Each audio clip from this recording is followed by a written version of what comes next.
La Nexen atterrisse maintenant toutes les années quasiment à Waterloo. Historique qui tient à deux choses. La première, une volonté politique du nouveau maire que j'étais en 2001 de mettre un accent particulier sur la jeunesse et les nouvelles technologies. Ici, on souhaitait plus que tout sensibiliser notre jeunesse aux nouvelles technologies, éviter la fracture numérique. Donc, nous avons fait des efforts, je veux dire, à informatiser les écoles, créer un site internet, bref, adopter une démarche numérique. Et c'est vrai que j'avais entendu parler de ce type de manifestation, je ne les connaissais pas. Quand, et c'est le deuxième phénomène, mon adjoint aux nouvelles technologies, Kamel Kitter, est venu me proposer précisément qu'à Waterloo, nous organisions une LAN party. Oui, tout à fait. Exercice à créer. C'était ça la nouveauté. Comment est-ce que ça allait être ressenti? On n'en avait pas l'habitude. Alors c'est vrai que passer d'une situation où finalement on était assez peu porté vers les nouvelles technologies à une situation où comme ça on bascule vers un site, vers des bornes dans les maisons, dans les mairies annexes et vers un développement de l'informatique dans les écoles, à une LAN party regroupant 400 jeunes qui viennent d'un peu toute la France. La conversion était un peu rapide, mais on a dit, je lui ai dit tout de suite, le pari vaut la peine d'être pris et on l'a pris. Voilà. Surtout que c'est pas n'importe quelle LAN qui est organisée non, ici. dès la première année, plus de 400 déjà inscrits, extraordinaire, un moment de convivialité, de fraternité pour la jeunesse qui vient en compétition, qui ramène ses ordinateurs, qui s'installe. Nous, on a essayé de monter la logistique avec un groupe de copains, quelques-uns d'ailleurs travaillant dans les services municipaux, d'autres d'une association waterloosienne. On s'est mis en quête de quelques sponsors. Ça a démarré un peu timidement. Il y a eu quelques bugs du début, des péchés de jeunesse. L'année suivante, on est déjà à 450 participants. Cette année, on est à peu près à 500. Honnêtement, vous avez devant vous un maire heureux. Heureux pourquoi? D'abord parce que de voir ici beaucoup de jeunes rassemblés de toute la France et qui viennent se rencontrer dans un jeu certes un peu hostile, un peu guerrier, mais en même temps c'est un jeu et ça reste un jeu et donc ils viennent se mesurer et faire connaissance un peu. Pour beaucoup d'ailleurs, ils ne se rencontrent que dans les compétitions. C'est ça qui est extraordinaire. Très, très bien. Alors qu'ils se connaissent sur l'écran, ils se connaissent à travers une liaison virtuelle. Là, ils se rencontrent. C'est quand même un beau moment de convivialité. Et deuxièmement, il faut bien le reconnaître, c'est aussi un moment où Waterloo devient un lieu de rendez-vous pour toute la jeunesse de France. Tout à l'heure, je rencontrais des jeunes qui viennent carrément de la Côte d'Azur et de l'autre bout de la France. Ils ont traversé complètement la France pour venir dans cette ville là-bas, tout en haut, dans le nord. Quand on sait l'image qu'a notre région, à tort d'ailleurs, dans le sud du pays, eh bien, quel bonheur que de les voir venir passer 3 jours ici à Waterloo. Et vous parliez de l'impact que ça pouvait créer au niveau émulation, au niveau de la ville. Est-ce que vous avez remarqué, je sais pas, une vision différente de vos collaborateurs, des choses qui se créent en plus depuis que vous organisez la Nexen? Oui. D'abord, ces images ont beaucoup marqué l'opinion publique, les concitoyens.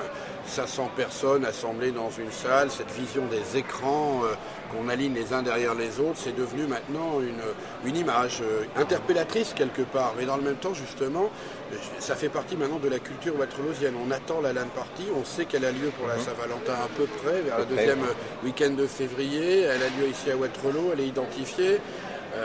De plus en plus de visiteurs. Au début, il fallait faire tomber des barrières, c'est vrai. Qu'est-ce que c'est que cette chose-là? Aujourd'hui, on vient le voir, on regarde curieusement qu'est-ce que c'est.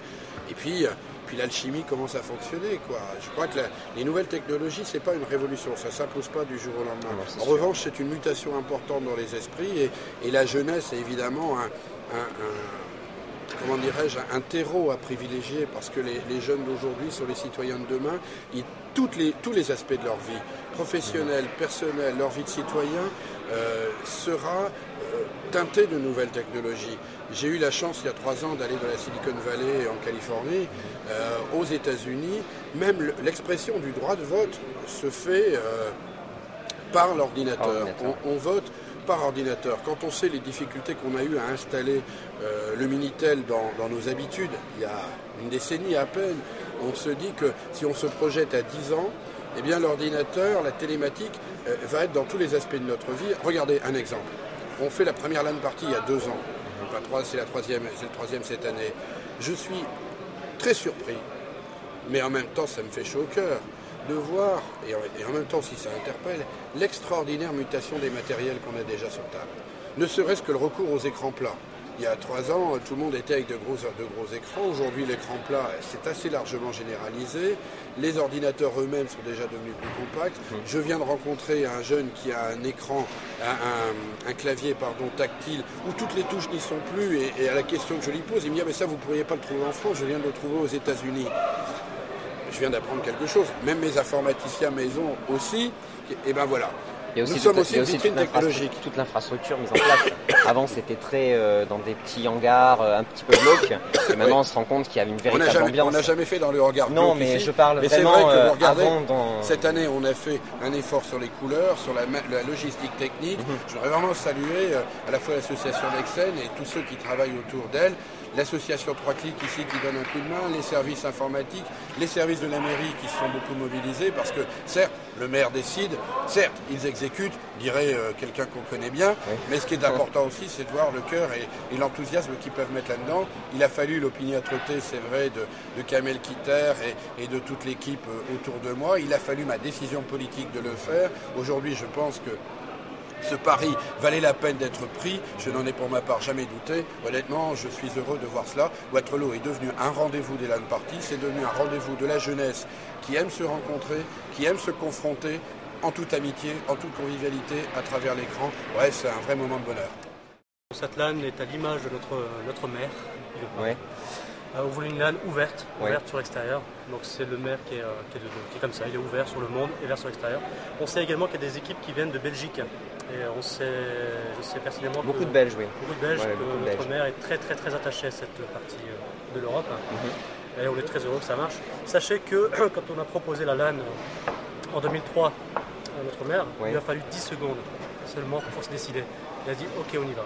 Parce qu'il savait très bien que derrière, si c'était blindé, qu'on était prêt pour l'organiser, qu'on était motivé et qu'on avait une structure derrière dynamique et compétente pour le faire. Et est-ce que vous pensez encore développer plus ces événements ou continuer dans cette structure-là? Vous étiez là la première LAN?